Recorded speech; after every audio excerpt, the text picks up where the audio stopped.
අද කාරණා දෙකක් සම්බන්ධ කරලා තමයි උදේ දේශනාව කරන්න හිතුවේ. එකක් තමයි මගේ මහත්තයාගේ ලොකු අම්මගේ ළඟදී 3 මාසේ බණ පවත්වන නියමිත වෙලා තිබුණා. ඒක තිබුණේ මේ සිකුරාදා. ඉතින් රටේ පැවති කාලගුණ ප්‍රශ්න නිසා ඒ බණ තියන්න බැරි වුණා. නමුත් පස්සෙන්දා 7 දවසේ දානේ තියලා පින් අනුමෝදන් කරා.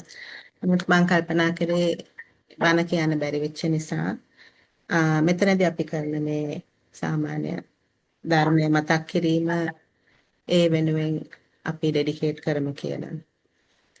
එතකොට ඊළඟට රටේ වෙලා තියෙන මේ දරුණු තත්ත්වයක් එක්ක කට්ටිය අවතැන් වෙලා ඉන්නවා. ඒ වගේම ඒ ගැන අපි ඔක්කොම සාමාන්‍ය මානසික වැටලා ඉන්න වෙලාවට. ඉතින් ඒ නිසා ඒ සද්ධර්මය ඇහුම්කන් දෙන එක මේ වෙලාවේ අපි ඔක්කොමලටම හොඳ දෙයක්. ඉතින් ඒ ධර්මය අහලා අවුරුදු 2500කට කලින් බුදුහාමුදුරෝ වදාළ ඒ ධර්මය අපි අහලා රිෆ්ලෙක්ට් කරලා ඒ ගැන හිතලා අපේ හිත අපි සංසුන් කරගෙන පහදවාගෙන ඒ ධර්මයේ හිත පිහිටවීම තමයි ප්‍රධානම අරමුණ. ඒ පින් බලයෙන් අපේ රටේ වගේම ඒ දරුණු කුණාටුව තව ආසියාවේ කොහාට යයිද දන්නේ. ඒකෙන් පීඩණයට පත්වෙන සියලු දෙනාටම අපි සිතක් ශාන්තියක් වේවා කියලා අපි ප්‍රාර්ථනා කරමු. ඒව තමයි අරමුණු දෙක. අද මම කතා කරන්න හිතුවේ බුදුහාමුදුරෝ බුද්ධත්වයට සම්මා සම්බුද්ධත්වයට පත් වෙලා කරපු දේශනාවලින් තුන්වෙනි දේශනාව කියලා තමයි අපි අනුමාන කරන්නේ ආදිත්‍ය පරයාය සූත්‍රය. ඒකට කොමන්ලි කියනවා the fire sermon කියලා. ඒකට fire sermon කියලා කියන්නේ ඒ ආදිත්‍ය පරයාය සූත්‍රය දේශනා කරේ ජටිල සහෝදරවරු 3 දෙනාටයි ඒගොල්ලන්ගේ 1000ක පිරිසට. ඉතින් කට්ටියට O level පාඩම් පොතේ මතක ඇති උරුවෙල කස්සප, ගයා කස්සප, නදී කස්සප කියලා උරුවෙල කස්සප, නදී කස්සප, ගයා කස්සප නේ. සහෝදරයෝ 3 දෙනෙක් හිටියා ජටිල සහෝදරවරු.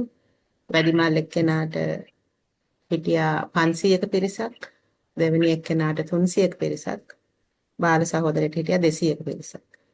ජටිල සහෝදරවරු 3 දෙනයි 1000ක පිරිසක්. ඉතින් මේ පිරිස බුදුහාමුදුරුවෝ ගැන පැහැදිලා ශාසනයට ඇතුල් වුණාට පස්සේ ඒ කරපු ධර්මදේශනය තමයි ආදිත්‍ය පරයාය සූත්‍රය. මේ ජටිල සහෝදරවරු 3 දෙනයි පිරිසයි ගිනි දෙවියන් පුදන පිරිසක්. ඉතින් ඒගොල්ලෝ ගින්දර ගැන සියලු දේ දන්නවා. ගින්දරේ පැවැත්ම, ඒකේ තියෙන බලය සහ විනාශකාරී ස්වභාවය. ඉතින් බුදුහාමුදුරුවෝ මේගොල්ලන්ට ධර්මයේ දේශනා කරන්න තෝරගත්තේ ඒ ගින්දර සහ පිච්චීම. everything is burning. හැමදේම පිච්චෙනවා කියන මාතෘකාව. ඉතින් කතාවේ හැටියට ඒ ධර්මදේශනාවෙන් ඒ ජටිල සහෝදරයෝ 3 දෙනයි ඒ 1000ක පිරිසයි ඒගොල්ලෝ දීර්ඝ කාලයක් ගිනි වන්දනා සමග භාවනා ප්‍රගුණ කරපොළේ. ඒගොල්ලන්ගේ සමත භාවනාව ඉතාම හොඳ මට්ටමක තිබුණා කියලා අපිට හිතන්න පුළුවන්. ඒගොල්ලන්ට මේ දේශනාවත් සමග ඒ 1000 ප්ලස් ඒ සහෝදරයෝ 3 දෙනාම රහත් භාවයට පත් වුණා කියලා තමයි සඳහන් වෙන්නේ. ඉතින් හැමදේම පිච්චෙනවා කියන එකෙන් මොකද්ද බුදුහාමුදුර අදහස් කරේ? එතනදී බුදුහාමුදුර සමාන කරේ මේ ජටිල අය භෞතිකව බලන ගින්දර නෙමෙයි අපේ මනසේ සිද්ධ වෙන ගින්නක් ගැන තමයි බුදුහාමුදුරෝ ඒගොල්ලන්ගේ හිත යොමු කරේ. මොකද එළියේ ඇහැට පේන ගින්දර ගැන තමයි ඒ ජටිල කට්ටිය හැමතිස්සෙම අවධානය යොමු කරේ. බුදුහාමුදුරෝ අවධානය යොමු කරේ ඇතුලේ තියෙන ගින්නක් ගැන. එතනදී ඒ ඒ සූත්‍රය ලියලා තියෙන කොට ලියලා තියෙන්නේ මෑත කාලේ අය. එතකොට ඒ අය ඒ ගැන කියනකොට ලියලා තියෙන්නේ බුදුහාමුදුරුවෝ හරිම ඩිරෙක්ට් ස්ට්‍රේට් ෆෝවර්ඩ්. ඍජුවම කියන්න ඕන දේ කියනවා. ඉතින් සූත්‍රය පටන් ගන්නේ ඇස ගිනි ගන්නවා කියලා. ඇස ගිනි ගන්නවා. ඇසට යොමු වෙන ඒ විෂුවල් ඔබ්ජෙක්ට්ස් නැත්නම් ඒ පේන දේවල් ගිනි ගන්නවා. චක්කු විඤ්ඤාණය ගිනි ගන්නවා. ඊළඟට කනට යොමු වෙන ශබ්දය, ඒ ශබ්දය දැනගන්නේ සෝත විඤ්ඤාණය. නාසය, දිව, ශරීරය ඔය විදිහට අපේ ශරීරයේ දොරටු 6ම ගිනි ගන්නවා කියලා තමයි බුදුහාමුදුරුවෝ ආරම්භ කරන්නේ දේශනාව. ඉතින් හිතන්න භෞතිකව ගින්දර ගැන හිතන අයට, දකින අයට ඇතුලේ ගින්දරක් ගැන මේ පළවෙනි සැරේට අහන්න. ඒකෙන් ඒගොල්ලන්ට එතනම ලොකු ට්‍රාන්ස්ෆර්මේෂන් එකක්. එහෙම නැත්නම් ලොකු වෙනස් වීමක් වෙන්න ගත්තා කියලා තමයි මේ සූත්‍රය ගැන ලියවෙනකොට ලියලා තියෙන්නේ. ඉතින් මොකද්ද මේකෙන් බුදුහාමුදුරුවෝ අදහස් කරේ? මෙන්න මේ වගේ දෙයක්. දැන් මේ සූත්‍රය ගැන මට අහන්න හම්බුනේ බුද්දිසම් පොඩ්කාස්ට් කියලා විනාඩි 20 22 ලස්සන එක්ස්ප්ලනේෂන්ස් තියෙනවා ඉන්ටර්නෙට් එකේ බුද්දිසම් පොඩ්කාස්ට් YouTube වල. ඉතාලම පැහැදිලිව මම හිතන්නේ මේගොල්ලෝ ටාගට් කරන්නේ බෞද්ධ නොවන පිටරටවල ඉන්න අය. ඒ නිසා ඒක ඉතාලම සරලයි, ඉතාලම පැහැදිලියි. මට හිතෙන බෞද්ධයෙක් වුණාම පොඩි ඩිස්ඇඩ්වාන්ටේජ් එකක් තියෙනවා. මොකද බෞද්ධයන්ට මොන හරි කියනකොට අපට ඇහෙන දේවල් වල පාලි වචන සඳහන් වෙනවා. ඊළඟට ධර්මය ගැන යම් කිසි අදහසක් ඇති කියන assumption එක තියෙනවා එතන. ඒ නිසා බෞද්ධයට අහන්න හම් වෙන බණ ටිකක් සංකීර්ණයි. නමුත් ධර්මය ගැන සම්බන්ධයක් නැති විශේෂයෙන් පිටරටවල ඉන්න අයට කවුරු හරි බණ කියනකොට ඒක තමයි හරිම ක්‍රමය. ඊටාම සරලයි, ඊටාම පැහැදිලියි. ඉතින් මේ බුද්දිසම් පොඩ්කාස්ට් ඉංග්‍රීසි මීඩියම් තියෙනවා. ඒවල ඒ විස්තර කරන විදිහ බලනකොට ඇත්තටම සතුටුයි, ඒ වගේම පුදුමයි. එච්චර පැහැදිලිව මේ දේවල් විස්තර කරනවාද කියලා මේ ලෝකේ. ඉතින් අපි ඇත්තටම වාසනාවන්තයි මේ වගේ කාලෙක ඉන්න එක. මොකද මම පොඩි කාලෙත් මම මේක සෙව්වට මේ මෙච්චර පැහැදිලිව විස්තර කරන කිසිම දෙයක් හම්බෙලා තිබුණේ නැහැ. පස්සේ කාලෙක ධර්මයේ ඉංග්‍රීසියෙන් ලියපු පොත් කියවනකොට තමයි ඒ සරලභාවය හම්බුනේ. ඉතින් ෆොරිනර්ස්ලාට එක්ස්ප්ලেইন කරන ධර්මය තමයි හැමෝටම ගැලපෙන ධර්මය. මොකද ඒක ඒ තරම් සරලයි. ඒක බුදුහාමුදුර කියපු ධර්මයට ගොඩක් ළඟ ඇති. මොකද බුදුහාමුදුර ධර්මය එක්ස්ප්ලেইন කරේ සාමාන්‍ය මිනිස්සුන්ට. නැත්නම් ගොඩාක්ම ඇඩ්වාන්ස් අයට නෙමෙයි. ඉතින් මෙතන උනත් ගින්දරට වඳින කට්ටියකටත් ඒක කිව්වේ ඉතා සරල විදිහට. ඉතින් ඒ පොඩ්කාස්ට් එකේ අපේ අද කාලේ ලෝකෙට ගැලපෙන උදාහරණයක් කියනවා. ඒ පොඩ්කාස්ට් එකෙන් ඒ ධර්මය එක්ස්ප්ලেইন කරන එක. ඒක කියන්නේ මේ වගේ හිතන්න ඔබ දැන් ෆෝන් එක අපේ සියලු දෙනාගේම ජීවිතේ දැන් මේ කාලේ ෆෝන් එකනේ. ඊට කලින් එකක් පැහැදිලි කරන්න ඕනේ. මේ ඉන්ද්‍රිය දොරටු 6 ඇස, කන, දිව, නාසය, ශරීරය, මනස.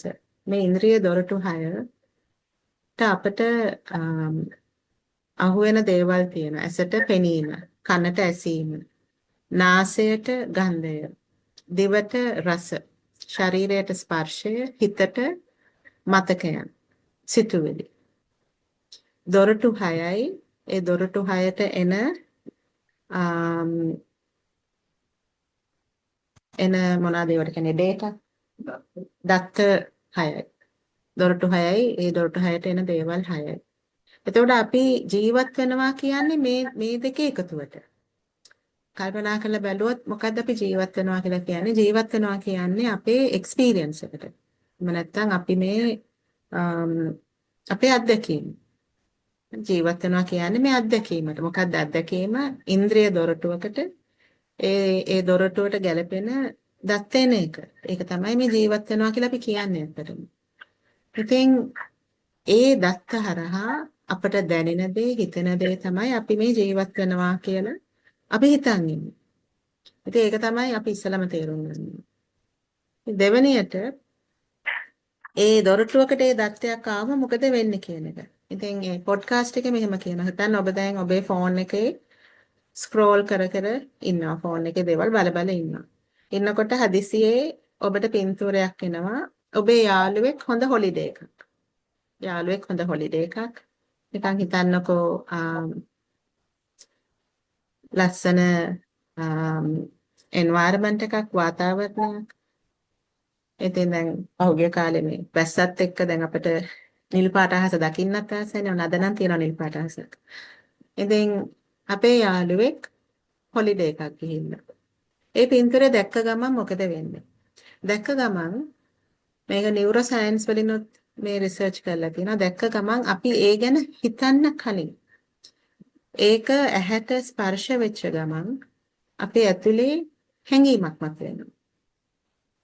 මේ මොකද්ද දැක්කේ කියලා හිතන්න හෝ තේරුම් ගන්නත් කලින්. මොකද්ද ඒ හැඟීම? මේක දැන් මේ හැම මිනිහයාටම පොදු හැඟීමක් එන්නේ. යාළුවෙක් හොලිඩේ එක ගිහිල්ලා ඉන්න පින්තූරයක් දැක්ක ගමන් ඕනම මිනිහෙක් වෙන පොදු හැඟීම මොකද්ද? ආනේ මටත් යන්න තිබුණා නේද?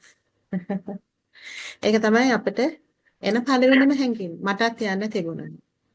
ඊළඟට දෙවෙනියට එනවා තව හැඟීමක්. ඒ මොකද්ද? මම දැන් ඉන්න තත්වය මට මදි කියන හැඟීම. එතකොට අපි ඒක දකින වෙලාවේ ඉන්නේ කොහෙද? ඒ කොතන වුණත් ඒක හොලිඩේ එකක් නෙමෙයිනේ. බොහෝ දුරට වෙන කෙනෙක් හොලිඩේ එකක් ඉන්න පින්තූරයක් දැක්කම අපිට ඒක දකින වෙලාවේ අපි ඉන්නේ හොලිඩේ එක නෙමෙයි. ඒක තමයි සාමාන්‍ය තත්ත්වය. ඒ වෙලාවට අපිට හිතෙනවා මම දැන් ඉන්න තත්ත්වය ගැන මදිකමක්. මේක මට මදි. This is not enough. මටත් මේක ඕනේ.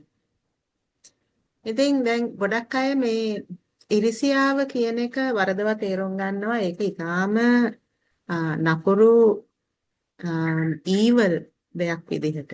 ඇත්තට ඉරිසියාව කියන්නේ හැම නපුරු ඊවල් දෙයක් නෙමෙයි. ඉරිසියාව කියන්නේ මෙන්න මේ වගේ දෙයකට. යම් කිසි කෙනෙක්ගේ සතුටක් සැපක් දැකලා අනේ මටත් තිබුණා නම් කියලා හිතන එක තමයි. ඉතින් ඒ නිසා ඔය දැන් සාමාන්‍යයෙන් සමහරව නම් කියනවා ඉතින් ඔය සෝෂල් මීඩියා වල ගොඩක් දේවල් එච්චර දාන්න එපා කියලායි සාමාන්‍ය මනුෂ්‍ය ස්වභාවය තමයි වෙන කෙනෙක්ගේ සතුටක් දැක්කම අනේ මටත් මේක ඕනේ අනේ මටත් මේක තිබුණා නම් කියලා හිතන එක. ඒක සාමාන්‍ය දෙයක්. ඒ තාම සාමාන්‍ය දෙයක්.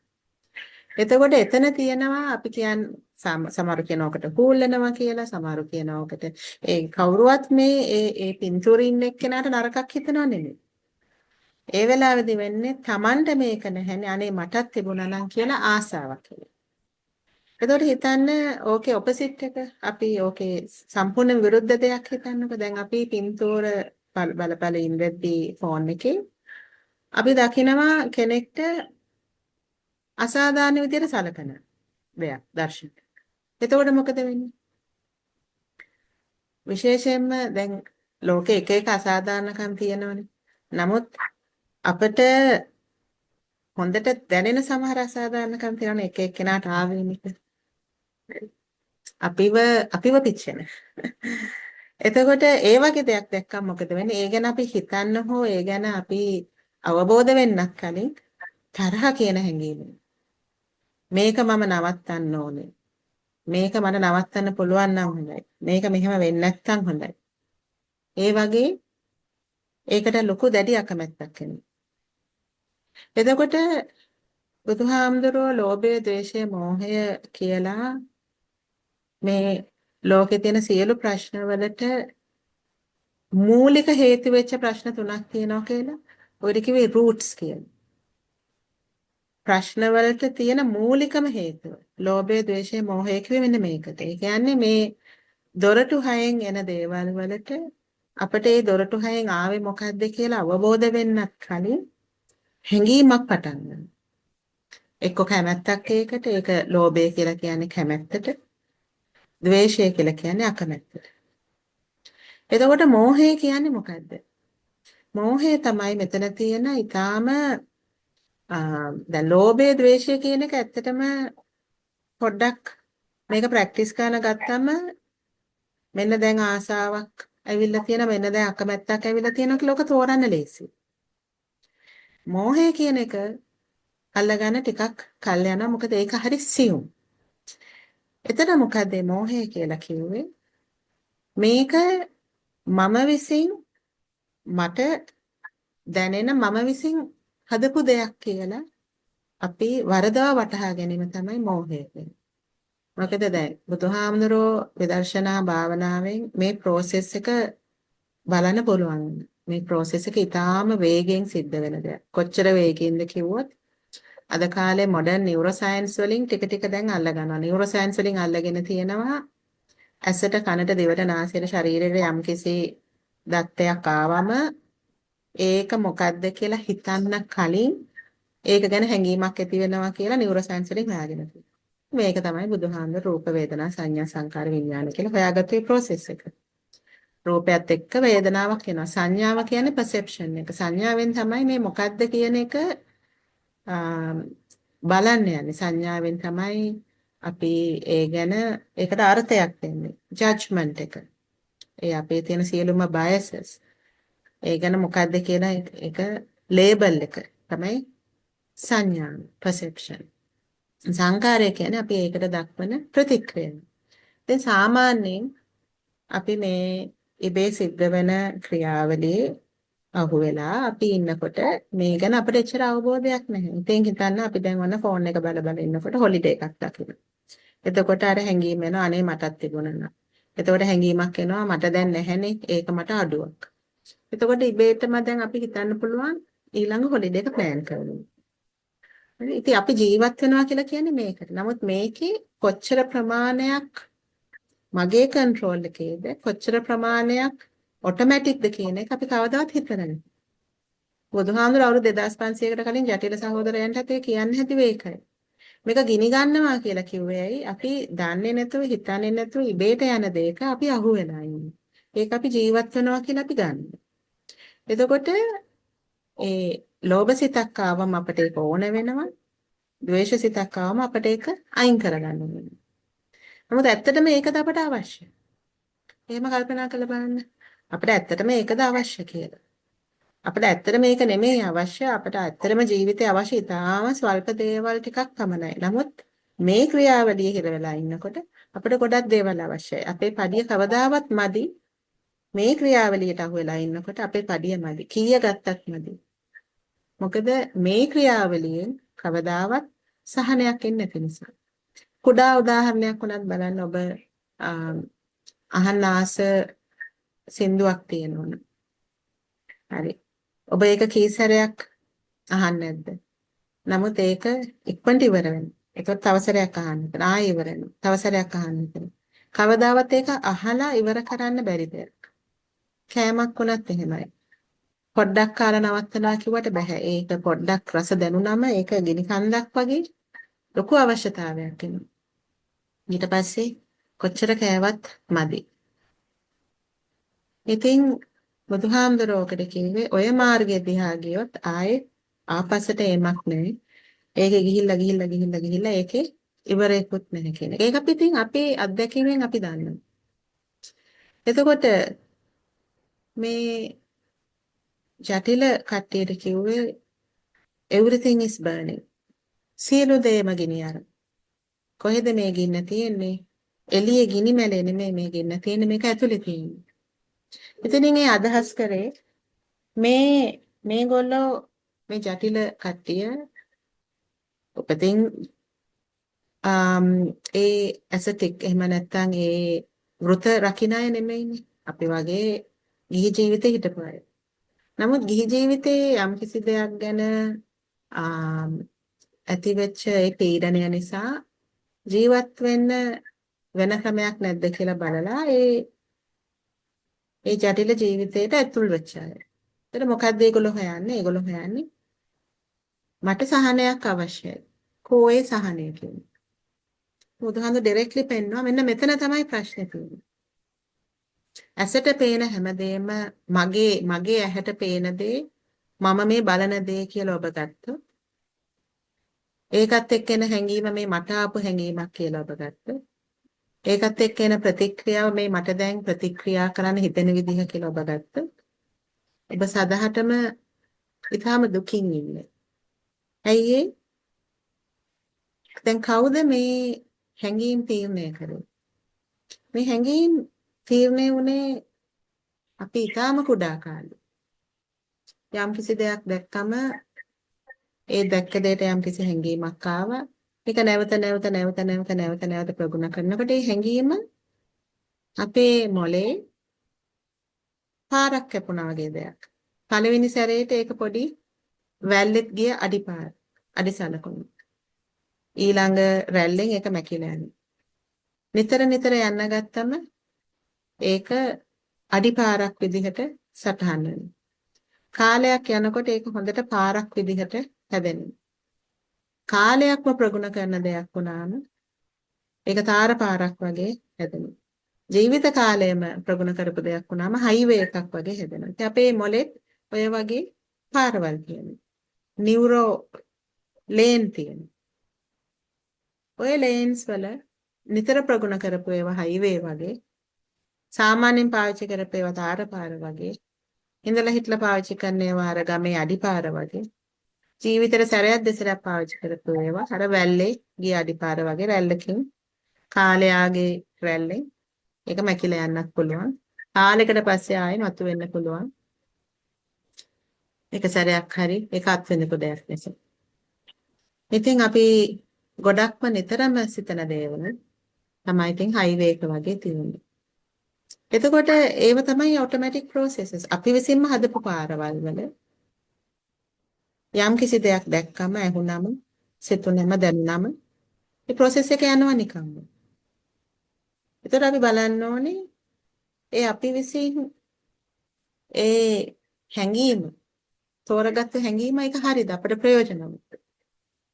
මේ යාළුවෙක් හොලිඩේ එකක ඉන්නකොට ඊළඟ අද කාලේ සෝෂල් මීඩියා වල හරියට හැමෝම කොහේ හරි යනවා කොහේ හරි ගියාම මේක දානවා. ඉතින් නිතරම අපි ඕක දකිනවා. ඒතකොට නිතරම අපිට දැනෙන්නේ අනේ මටත් මේක අවශ්‍යයි. අනේ දැන් ඉන්න තත්ත්වෙ මදි කියලා. ඉතින් ඒක අපට ප්‍රයෝජනවත්. ඒක කිසිසේත්ම ප්‍රයෝජනවත් නෑ. අපිට හොලිඩේ එක යන්න අපිට ඒ පින්තූරයක් අපිව මතක් කරන්න අවශ්‍ය නැහැ. හොලිඩේ කියන එක අපි කොහොමද ප්ලෑන් කරලා කරන දෙයක්. එතකොට සාමාන්‍යයෙන් සංසුන් වෙලා තියෙන මනසක් නිතර ඇවිලෙනවා. නිතර ගැටෙනවා නිතර ඇවිලෙනවා. ඒක තමයි වෙන්නේ. ඊළඟ අපේ සමාජයේ අසාධාරණකම ඕන තරම්. තමන්ගේ ගෙදර ඇති ඒ අසාධාරණකම්, තමන්ගේ ආයතනයේ තියෙන අසාධාරණකම්, තමන්ගේ රටේ තියෙන අසාධාරණකම්. මිනිසයා කියන සත්වයා කොතනද? එතන අසාධාරණකමක් ඇත. ඒක තමයි මිනිසයාගේ ස්වභාවය. පාගන්න පුළුවන් කෙනා පාගනවා. හොර කරන්න පුළුවන් තැන්වල හොර කරන්න කට්ටිය ඉන්නවා. යම් කිසි දෙයක් විකෘති කරලා බොරුවක් කරලා මවාපාලා පෙන්වන්න අවශ්‍ය තැන්වල ඒව කරන්න මිනිස්සු ඉන්නවා. ඒක මිනිසයා කියන සත්වයාගේ ස්වභාවය. අපි හිතන් හිටියට අපි හොඳ මිනිස්සු කියලා අපිත් ඕවා කරලා තියෙනවා කොතනකදී හරි වෙන කෙනෙක් උදෙසා. ඒවා කරලා නැහැ කියලා කාටවත් කියන්න බෑ. එකම දේ කාලයක් යනකොට තම තමන්ගේ අඩුපාඩු තමන්ට තේරෙනකොට පුළුවන් තරම් අපි ඒ වගේ දේවල් නොකර ඉන්න උත්සාහ කරනවා. නමුත් සාමාන්‍ය මනුෂ්‍ය ප්‍රජාව ගත්තොත් 100%ක් 10ක් ඉන්නවා. ඔක ෆුල් ටයිම් කරන්නේ. ඉතින් ඒක මනුෂ්‍යයාගේ හැටි. ඉතින් ඒ 105 10 ඉන්නකම් මේක මේ ලෝකෙන් යන්නේ නැහැ. ඉතින් එහෙමනම් අපිට ෆුල් ටයිම් අපේ කාලය ඩෙඩිකේට් කරන්න පුළුවන් මේ අසාධාරණකම් ෆයිට් කරන්න. එහෙම නැත්නම් අපිට වෙන වැඩක් කරන ගමන් ඒවටත් මනස යොමු කරන්න පුළුවන්. එහෙම නැත්නම් බුදුහාමුදුර කරා වගේ ඉස්සලා තමන්ගේ නිවන හොයාගෙන ඊට පස්සේ පුළුවන් අනිත් අයගේ නිවන වෙනුවෙන් වැඩ කරන්න. ඒක ඉතින් තමන්ගේ පර්සනල් choice එක. නමුත් තමන්ට එතකොට තේරුම් ගන්න තියෙන මෙච්චරයි. මේ සියලුම දේ අපි අපේ choice එකක් නෙමෙයි. මේක ඉබේ එන්නේ. ඒක හරියට තමන්ගේ පිඟානට මේ ඉබේ වැටෙන දේවල්. අපි විසින් තෝරගත්තා කියලා අපි වරදවා තේරුම් අරගෙන අපි ඒව ඔක්කොම අනුභව කරනවා. එතකොට අපේ පිඟානට මේ වැටෙන දේවල් සාමාන්‍ය ස්වභාව ධර්මයේ ඇහැට ගැටෙන, කනට ඇසෙන, ශරීරයට, දිවට, නාසයට දැනෙන, මනසට මතක් වෙන සියලුම දේයි. ඉතින් ඒක බුදුහාමුදුරුවෝ නිර්වචනය කරේ ගිනිගෙන දැවෙන ගෙයක් ඇතුලේ ගිනිගෙන දැවෙන මිනිසෙක් ඉන්නවා කියලා. ඒ රහත් භාවයටපත් වුණාම ඒ ගින්න නිවෙනවා. සිසිලසක් ඇති වෙනවා කියලා කිව්වා. බුදුහාමුදුරන්ගේ එක උදාහරණයකදී බුදුහාමුදුර කියන්නේ පෘථග්ජනය ගිනිගෙන දැවෙන නිවසක ගිනිගෙන දැවෙන මිනිසෙක් ඇඳුම් වලටත් ගිනි ඇවිලලා රැවුලටත් ගිනි ඇවිලලා බුදුහාමුදුර කියනවා මිතුර එන්න මෙතන එළියට මෙතන සිසිල් මෙතන ගින්නක් නැහැ කියලා. දැන් ගිනිගෙන දැවෙන මිනිස්සයා හිතන්නේ මේක තමයි ජීවිතය කියලා. ඉතින් දැන් බුදුහාමුදුර කියන නිසා පොඩි විශ්වාසයක් තියෙනවා එහෙනම් ඊට වඩා හොඳ දෙයක් ඇති.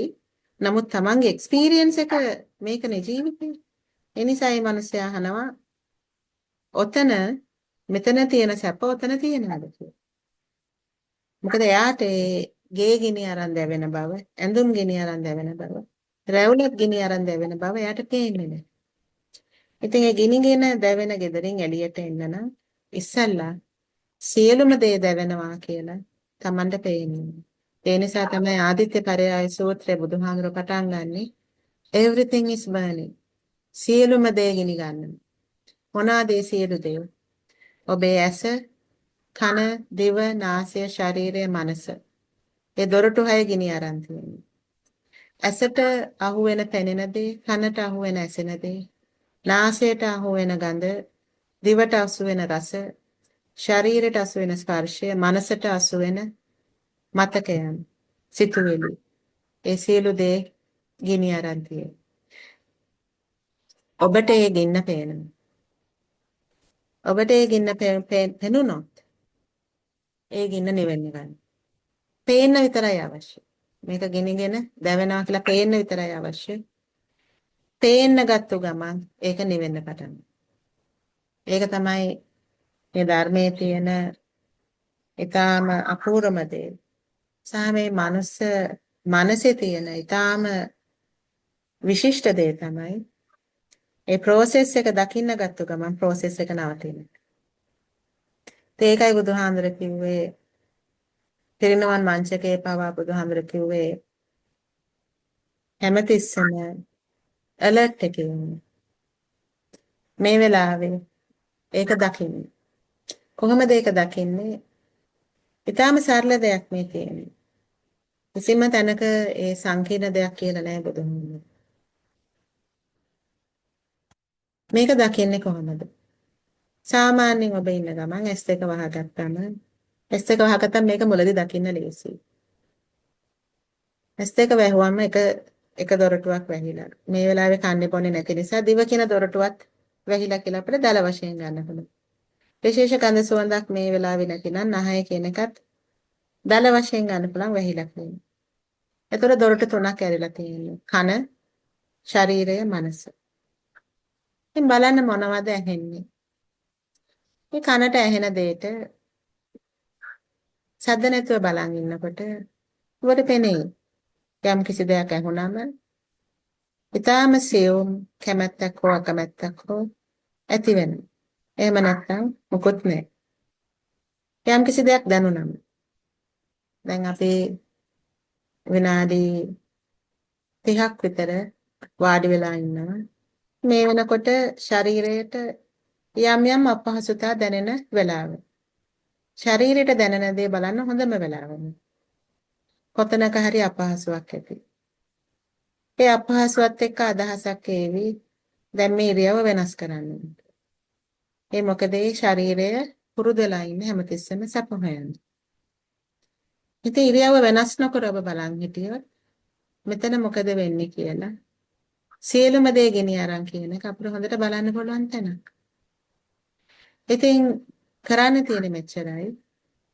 මේ ස්වාභාවික ක්‍රියාවලිය දකින්න. ඇසට කනට නාසයට දිවට ශරීරයට මනසට යම් කිසි දෙයක් පෙනුනම ඇසුනම දැනුනම හිතුනම ආසාවක් ඇති වෙනවද අකමැත්තක් ඇති වෙනවද එහෙම නැත්නම් මුකුත් නැද්ද කියලා බලන එක තමයි පළවෙනි පියවර. මෙතන එහෙම බලන්න පුරුදු වුණාම සාමාන්‍ය ජීවිතේදීත් බලන්න පුරුදු වෙනවා. සාමාන්‍ය ජීවිතේදී තේ එකක් බොන වෙලාවට තමන් සමග තනි වෙච්ච වෙලාවට තමයි හොඳම වෙලාව. තේ එක බොනකොට බලන්න දිවට ඒ තේ එක රසය දැනුනම ඒ රසය ඇවිලිලා යන හැටි. තව ඕනේ කියලා දැනෙන හැටි. ඊළඟට ඒ තව ඕනේ කියලා දැනීම හරහා තව අපි බොන හැටි. මේක අපි කියන්නේ මේක හොඳයිද නරකයිද කියලා. මේක සිදුවීමක් පමණයි. ඒක සිදුවීමක් විදිහට බලන්න තියෙනවා. මේ ධර්මයේ කොතනකවත් නැහැ මේවා බලෙන් නවත්තන්න කියලා. බලෙන් නවත්තන්න කිසිම දෙයක් නැහැ. මේක බලන්න විතරයි තියෙන්නේ. බලන්න එච්චරයි. බලනකොට මොකක්ද වෙන්නේ කියන එක ඉබේට තේරුම් යනවා. බලෙන් තේරුම් ගන්න අවශ්‍ය නැහැ. ගොඩක් අය මගෙන් අහන දෙයක් තමයි මම දැන් අතෑරලා ඉන්නේ කියලා. එහෙම අතාරින්න බෑ කිසිම දෙයක්. කිසිම දෙයක් අතාරින්න බෑ. ඒකේ වටිනාකම නැති වෙනවා විතරයි. ඒ අතෑරීම කියන එකත් ඒ වැරදි අර්ථකථනයක්. ඒකෙන් වෙන්නේ බුද්ධ ධර්මයට බයක් ඇති වෙනවා ගොඩක් අයගේ. අපෝ ඕකට ගියොත් එහෙම මේ තියෙන දේවලුත් කරගන්න බැරි වෙයි කියලා. සෝවන් සකු르දාගාමි අනාගාමි තත්ත්වයේ ඉන්නවා ගිහි කට්ටිය. බුදුහාමුදුරන්ගේ කාලෙත් හිටියා. බිස්නස් කරපු අය, රජවරු. ඒගොල්ලෝ තමන්ගේ ඒ ජීවිතේ ව්‍යාපාර, රජකම ඔක්කොම කරගෙන හිටියා අනාගාමි තත්ත්වයේ. එහෙම මුකුත් වෙන්නේ නැහැ. ඒ අවබෝධය නිසා හිතට සහනයක් එනවා මිසක් වෙන මුකුත් වෙන්නේ නැහැ. ඉතින් අපි මේක දැන් ප්‍රායෝගිකව පුරු කරලා බලමු. කීප දෙනෙක් කිව්වා ඒගොල්ලන්ට භාවනාවට ඉන්න බැරි වෙයි කියලා. ප්‍රශ්නයක් නැහැ. මේ ප්‍රැක්ටිස් එක ගැන ස්වාමින් වහන්සේලා මේ විදිහටයි අනුශාසනා දෙන්නේ. භාවනාව කියන එක අත්‍යවශ්‍යයි ඒ ප්‍රැක්ටිස් එකට. ඒ ප්‍රැක්ටිස් කරාට පස්සේ සාමාන්‍ය ජීවිතේදී මේක ඉබේට පුහුණු වෙන්න මතක් වෙනවා. ඉතින් අපි ඔකට කියන්නේ ෆෝමල් ප්‍රැක්ටිස්, ඉන්ෆෝමල් ප්‍රැක්ටිස් කියලා. ෆෝමල් ප්‍රැක්ටිස් කියන්නේ මේ වාඩි වෙලා කාලය අයින් කරලා වාඩි වෙලා කරන එකට තමයි ෆෝමල් ප්‍රැක්ටිස් කියන්නේ. ඒක අත්‍යවශ්‍ය දෙයක්. ඒක සාමාන්‍යයෙන් අපේ භාවනා ගුරුවරු කිව්වේ උදේට පැයයි හවසට පැයයි කරන්න. එහෙම කරොත් ඔබට ඊටාම නිවිච්ච සැනසෙච්ච ගිහි ජීවිතයක් ගත කරන්න පුළුවන්. ඊටාම නිවිච්ච සැනසෙච්ච. සැනසීමෙන් පසු වෙන ගිහි ජීවිතයක්. මොකද ඒ උදේට පැය හවසට පැය කරන ප්‍රැක්ටිස් එකෙන් සාමාන්‍ය ජීවිතයේදී ඇලෙන ගැටෙන ගිනි ගන්න තැන්වලදී ඔබට ඇලෙන්නේ ගැටෙන්නේ ගිනි ගන්නේ නැතුව ඉන්න පුළුවන්. එතකොට ලෝකෙම ඊටාම විශාල පිස්සුවකින් වගේ පෙළෙන පීඩණයට පත් වෙන වෙලාවක Tamanට සාමාන්‍ය සිහියෙන් සංසුන් භවෙන් සිදුවෙන දේවල් වලට අවශ්‍ය ක්‍රියාව ගන්න පුළුවන්. ඒක තමයි සැනසීම. හොඳයි අපි එහෙනම් දැන් පැය භාගයක් මේක ප්‍රැක්ටිස් කරලා ඊට පස්සේ අපේ ධර්ම සාකච්ඡාව තියමු. මම රෙකෝඩින් එක මෙතනින් නවත්වනවා. ඔබේ නමින් හිටින සියලු දෙනාට මේ පින් ලැබේවා. ඒ වගේම මේ අද දවසේ භාවනාවට සම්බන්ධ වෙච්ච සියලු දෙනාටම ඔබ සියලු දෙනාටම නිදුක් නිරෝගී සුවය ආරක්ෂාව ඒ වගේම චතුරාර්ය සත්‍ය අවබෝධය ලැබේවා. සාදු සාදු සාදු. එමෝටම තෙරුවන් සරණයි.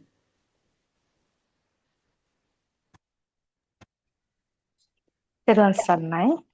තෙරුවන් සරණයි. තෙරුවන් සරණයි.